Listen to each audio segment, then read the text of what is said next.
सही बच्चों को नमस्कार। हम बात कर रहे हैं सिंगीज अलजेब्रा की, जिसके चैप्टर 14 प्रॉपर्टी 2 की हम बात कर रहे हैं, जिसकी कंसेप्ट एप्लीकेशन एक्सरसाइज 14.4 की हम बात कर रहे हैं। तो देखते हैं उसका नेक्स्ट क्वेश्चन। देखिए छठा क्वेश्चन क्या कहता है। क्वेश्चन कहता है कि an urn contains m white and n black balls. A ball is drawn at random and is put back into the urn along with k additional balls of the same color. What is the probability? Sorry, and the color of the ball is drawn. ठीक है. A ball is again drawn at random. What is the probability that the ball drawn now is white? मतलब कहते हैं एक थैला है, एक bag है, उसमें m व्हाइट बॉल्स हैं और n ब्लैक बॉल्स हैं। चलिए पहले थैला बना लेते हैं। व्हाइट बॉल की जो संख्या है वो m है और ब्लैक बॉल की संख्या है वो n है। टोटल बॉल आपकी m प्लस n है। ठीक है। फिर क्या कह रहा है, a ball is drawn at random. एक बॉल इससे निकाली गई। अब वो बॉल कौन सी हो सकती है, व्हाइट या ब्लैक कुछ भी हो सकती है।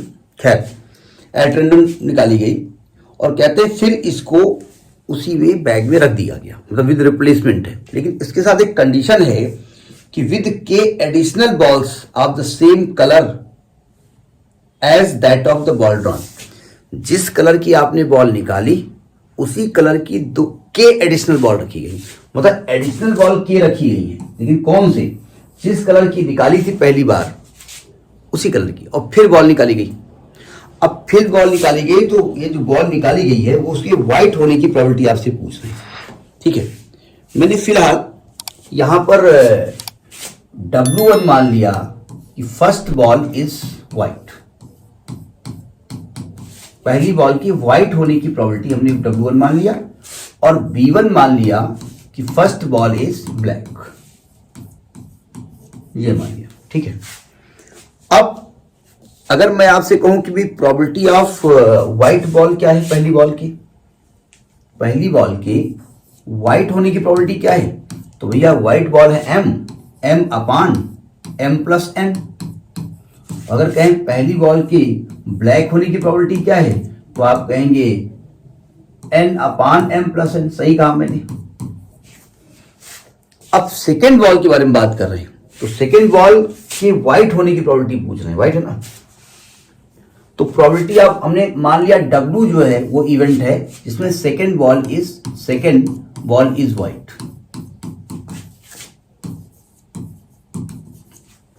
तो प्रोबेबिलिटी ऑफ व्हाइट बॉल कैसे निकलेगी, देखो हमने कहा मान लेते हैं कि पहली बॉल व्हाइट आ गई इनटू प्रोबेबिलिटी ऑफ दूसरी बॉल व्हाइट जबकि पहली बॉल व्हाइट थी, प्लस पहली बॉल ब्लैक हो सकती है इनटू प्रोबेबिलिटी ऑफ दूसरी बॉल व्हाइट जबकि पहली बॉल ब्लैक थी। समझ में एक बार नहीं, ये टोटल प्रोबेबिलिटी लिखने का तरीका।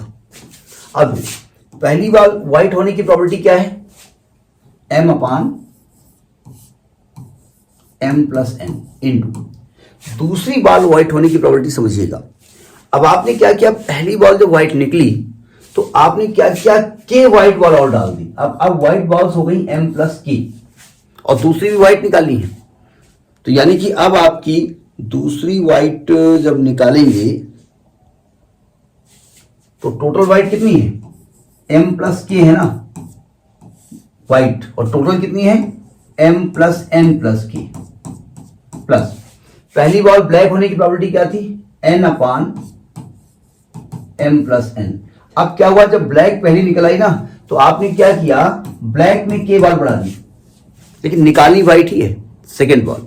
तो सेकेंड बॉल की व्हाइट की जो इवेंट होगी m होगी, लेकिन total ball m plus n plus के होगी। समझ में बात आ गई नहीं आ गई, आ गई ना। अब इसको ऐसे ही उठा कर रख दो।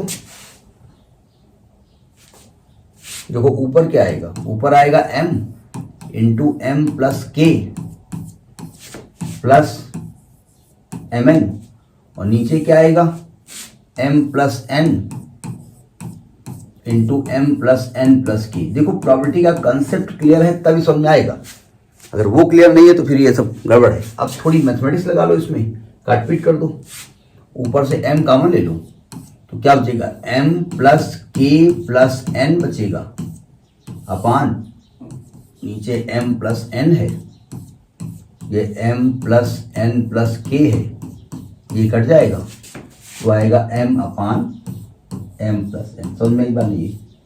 ये छोटा सा क्वेश्चन था, ठीक है, तो इसको लगाइएगा नेक्स्ट वीडियो। नमस्कार।